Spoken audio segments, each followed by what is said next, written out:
Setelah pemeriksaan kedua, polisi melakukan pencekalan ke luar negeri terhadap 8 tersangka kasus ijazah palsu Presiden ke-7 RI Joko Widodo. Meski dicekal ke luar negeri, namun Roy Suryo CS tidak ditahan oleh pihak kepolisian. Adapun para tersangka kasus ijazah palsu Jokowi ini dibagi dalam dua klaster.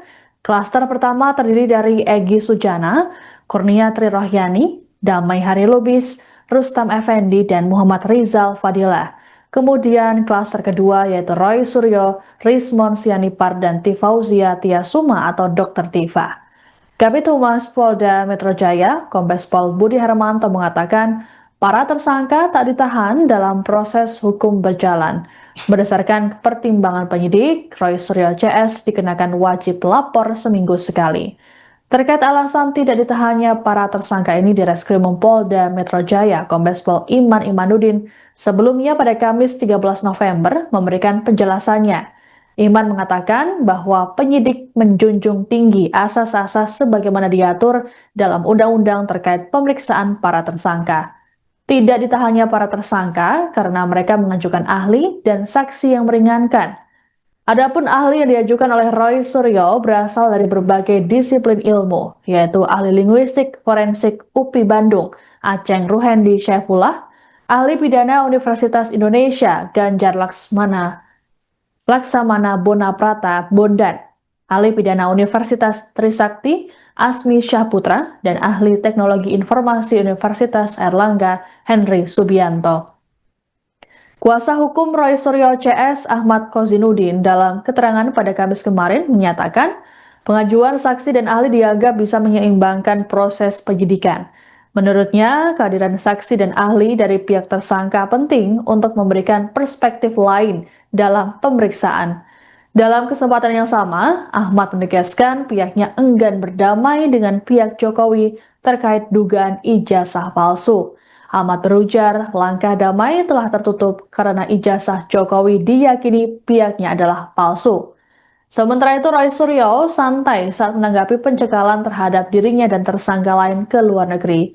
Roy mengatakan bahwa tidak ada alasan mendesak untuk lawatan ke luar negeri, terlebih mereka sudah menyelesaikan pembuatan buku white paper di Sydney, Australia.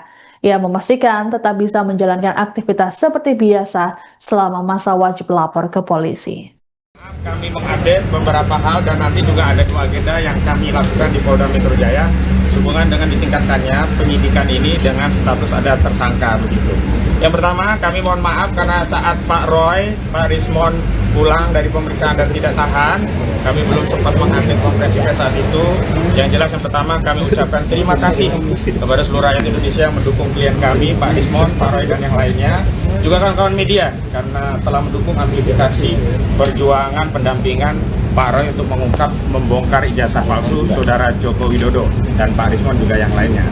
Nah, hari ini kami ada 3 agenda. Yang pertama mengupdate kegiatan advokasi, kedua menyerahkan surat permohonan gelar perkara khusus yang sebenarnya dulu pernah kami mintakan di 21 Juli yang lalu tapi belum ditindaklanjuti oleh bagian Kabawasidik di Reskrim Polda Metro Jaya dan nanti kami akan kirim kembali begitu. Namun yang pertama ingin kami tegaskan bahwa tim advokasi telah menetapkan sebelah pihak yang kami beri kewenangan resmi untuk bertindak atas nama tim advokasi dan klien kami. Karena itu kami menghimbau untuk tidak mempercayai siapapun yang mengaku-ngaku bertindak untuk dan atas nama tim juga kasus ini yang berusaha membangun narasi perdamaian dengan siapapun, termasuk ke lembaga manapun. Dan sekali lagi tidak ada perdamaian dengan kepalsuan.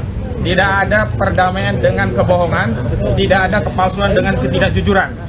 Sekali lagi tidak ada kompromi antara al-haq dan al-batil.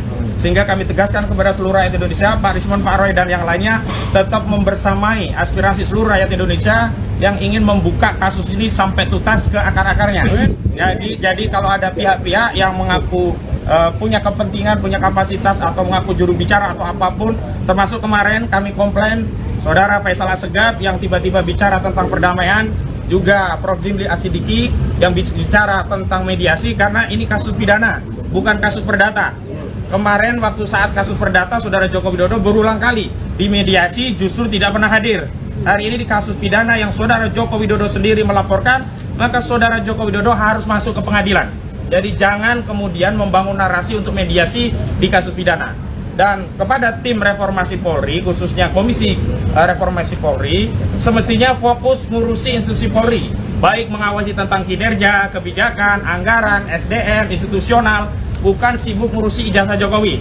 Dan salah satu legasi institusi Polri yang perlu dikoreksi adalah gemar melakukan kriminalisasi. Dan karena kriminalisasi itulah hari ini klien kami Pak Roy Suryo dan kawan-kawan menjadi statusnya menjadi tersangka begitu. Jadi sekali lagi jangan lencengkan atau jatuhkan marwah institusi yang baru dibentuk oleh Pak Prabowo untuk mendamaikan ijazah palsu. Sekali ijazah itu diprotes oleh rakyat tidak boleh dihentikan di tengah jalan, karena ini harus dituntaskan di era kita, tidak boleh kita wariskan kepada generasi selanjutnya. Yang kedua, terkait gelar perkara khusus, kami sudah mengirim gelar perkara khusus di bagian Wasidik di Polda Metro Jaya 21 Juli yang lalu. Namun sampai hari ini tidak pernah ditindaklanjuti, dan kemarin dari penyidik kami disonding untuk menindaklanjuti, dan hari ini kami juga akan kembali mengirimkan permohonan gelar perkara khusus yang hari ini kami serahkan kembali ke Biro Wasidik. Dan sebenarnya ini juga sudah kami persoalkan karena dulu sudah ada gelar perkara khusus di Bareskrim ketika penyelidikan itu dihentikan, tetapi kenapa saat di Polda penyelidikan itu ditingkatkan menjadi penyidikan, saat itu tidak dilakukan gelar perkara khusus. Dan dalam sebuah diskusi media bersama kuasa hukum saudara Joko Widodo, Bung Firmanto Laksana di Kompas TV saat itu juga menyampaikan tidak perlu gelar perkara khusus lah di tingkat ini, nanti kalau sudah penyidikan. Dan hari ini sudah penyidikan sehingga tidak ada alasan bagi institusi Polri, apalagi di tengah wacana ya perbaikan kinerja institusi Polri, untuk tidak melakukan gelar perkara khusus sebagaimana sudah dilakukan oleh Mabes Polri pada Dumas yang dilakukan oleh TPUA. Dan terakhir berkaitan dengan apa yang kemarin disampaikan oleh Polda bahwa salah satu sebab tidak ditahannya klien kami karena kami mengajukan sejumlah saksi dan ahli. Hari ini kami akan mengirimkan surat secara resmi kepada Direktur Kriminal Umum Polda Metro Jaya tentang sejumlah nama ahli-ahli yang memang sudah kami siapkan, sudah berkomunikasi untuk bisa diperiksa di tingkat penyidikan, agar ada kesetimbangan dari keterangan ahli hanya yang sebelumnya hanya dari penyidik. Kami harapkan juga bisa mempertimbangkan keterangan ahli dari kami. Setidaknya ada 4 ahli, 1 ahli bahasa ya ahli bahasanya itu forensik, linguistik forensik, mohon maaf ya. Kemudian ada ahli pidana, kemudian juga ada ahli IT. Untuk linguistik forensiknya kami sudah siapkan nama-nama dan nanti akan kami sonding, dan kami sudah meminta agar pemanggilannya melalui kami dengan waktu yang cukup agar nanti kami juga bisa menghubungi ahli-ahli kami. Kenapa demikian? Karena kami juga butuh mendapat persetujuan dari institusi masing-masing karena ahli ini adalah bersatu ASN begitu. Selanjutnya kami juga menyampaikan 11 saksi yang meringankan di tahap penyidikan. Terlepas kami juga nanti akan menghadirkan lagi di tingkat persidangan. Jadi di penyidikan dengan di persidangan kami bedakan. Di penyidikan kami setorkan ke pihak penyidik, di persidangan kami akan persiapkan tambahannya nanti di persidangan. Selanjutnya kami ingin tegaskan di kasus ini ya, peran yang membuat klien kami tidak ditahan adalah dukungan dan doa seluruh rakyat Indonesia. Jadi jangan percaya kalau ada pihak-pihak yang mengaku-ngaku merasa punya peran sehingga klien kami tidak ditahan, apalagi mengaku-ngaku punya kapasitas untuk menyelesaikan persoalan ini dengan perdamaian. Ingat, justru sejak awal Jokowi tidak pernah mau damai, dan hari ini kalau kami mengambil perdamaian itu sama saja kami melakukan deklarasi pengkhianatan terhadap seluruh rakyat Indonesia, dan itu tidak mungkin dilakukan terutama oleh Pak Roy dan Pak Risbon yang selama ini sudah meyakinkan kita 99% ijazah itu palsu, 11.000 triliun ijazah itu palsu, dan seluruh rakyat sudah ikut meyakini keyakinan dari Pak Roy dan Pak Risbon. Karena itu mohon doa dukungannya. Kami akan tetap istiqomah konsisten untuk berjuang untuk membersihkan legasi bangsa Indonesia dari dugaan pernah dipimpin oleh seorang presiden berijazah palsu. Nah, dalam kesempatan Download Tribun X sekarang, menghadirkan lokal menjadi Indonesia.